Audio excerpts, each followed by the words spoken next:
Bien famille, écoutons ensemble ce monsieur Saïd là. Je crois que c'est un Camerounais qui dit qu'il est diffamé par notre honorable Assalé Tiemoko. Écoutons-le, partageons la vidéo à plusieurs personnes et donnons notre avis en commentaire. Ça a déjà commencé bizarrement, écoutons. Mesdames et messieurs, bonjour.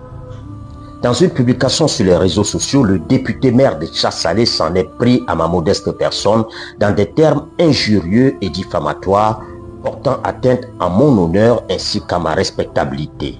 Bien, il dit que l'honorable Assalé Tiemoko a vraiment diffamé sur sa personne, comme quoi il est complice de Kome Bakari, il est ceci, il est cela, il est ceci, il est cela. Alors, qu'est-ce qu'il va faire? On écoute. Complice de Kome Bakari, mercenaire de la plume, et j'en passe. Alors, voici ma plainte telle que rédigée par mon avocat conseil contre ce politicien. À monsieur le procureur de la République. Les faits. Dans une publication datée du 22 mars 2025, parue sur sa page Facebook, M. Assalé Tiemoko Antoine a tenu à l'endroit du requérant des propos injurieux, particulièrement offensants et discriminatoires en raison de... En vrai, ce qui m'intrigue dans cette histoire, c'est pas le fait que ce monsieur-là vraiment essaie de rédiger une plainte contre notre honorable Assalé Tiemoko. C'est le fait que ce ne soit pas des Ivoiriens qui se plaignent du comportement de M. Assalé Tiemoko et que ce sont seulement que des étrangers qui sont là. Même si vous êtes tous deux. Et puis, bon, selon lui, c'est dit, hein, et il devait aller déposer la plainte quand ils l'ont approché pour lui dire que non, entre journalistes, on ne règle pas nos histoires devant les tribunaux et donc on doit régler ça à l'amiable. Donc pourquoi aucun Ivoirien ne se plaint du comportement, ne se plaint de toutes les actions de monsieur l'honorable Assalé Tiemoko et que c'est toujours les gens, c'est-à-dire à qui on ne s'attend jamais, qui viennent toujours pour dire ceci, pour dire cela.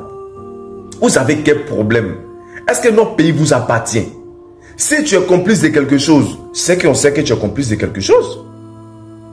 Voilà, aujourd'hui tu viens rédiger une plainte contre une personne. Ou bien c'est parce que il a créé son mouvement politique et qu'il ambitionne d'être président de la République. Donc il faut tout faire pour le contrecarrer. Non mais c'est déplorable, hein. C'est déplorable. Qu'est-ce que vous avez au juste? Qu'est-ce qui se passe au juste? Mais vous avez tout foiré. Ça va même pas réussir même. Donc, si vous voulez là, danser à gauche, danser à droite, danser devant, danser derrière. Le pays va revenir aux Ivoiriens et puis rien ne va se passer. C'est pas une question d'armes, c'est pas une question de menace, non. Vous exagérez à la fin. Vous exagérez à la fin. Laissez les gens vivre tranquillement dans leur pays. Vous avez des problèmes dans mon pays, pourquoi on n'est pas régler ça? Toi, tu es journaliste d'investigation, tu fais quoi en Côte d'Ivoire? Ton pays est là, ça brûle. Il y a un président qui est au pouvoir depuis plus de 40 ans, 50 ans. Pourquoi tu ne fais pas pour aller faire les enquêtes ou dire des choses là-bas? Non, mais c'est quand même bizarre. Hein. Les Ivoiriens, on ne doit pas dormir. On doit se réveiller. Il est temps qu'on se réveille, qu'on ouvre les yeux sur tout ce qui se passe autour de nous et qu'on prenne une bonne décision pour garantir notre avenir ou encore l'avenir de la Côte d'Ivoire. Je dis ça, je ne dis plus rien.